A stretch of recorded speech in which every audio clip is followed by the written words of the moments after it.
With your fingers on the bar, push your shoulders forward and lift your elbows high to make a shelf for the bar. Keep the back of your arms parallel with the ground. Initiate the movement by sitting your hips down and back as you push your knees out forward over your second toe. Hips back, knees forward at the same time. I want you to try to push those knees out beyond the toes. Brace your core to keep your spinal position constant throughout. Don't arch your back at the start of the movement to push your hips back. Squat through the deepest pain-free range of motion that you can without letting your tail tuck or butt wink at the bottom of the movement.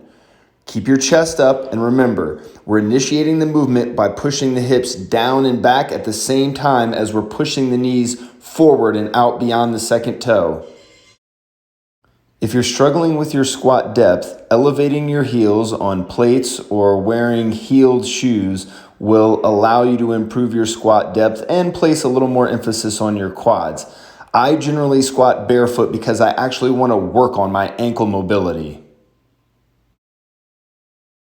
The traditional setup looks like this, with your shoulders pushed forward to create a shelf and the bar up against your neck with your elbows up high.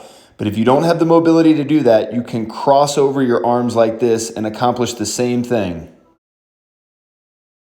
Keep your ankles, knees, and hips stacked and drive your force down into the floor through your feet.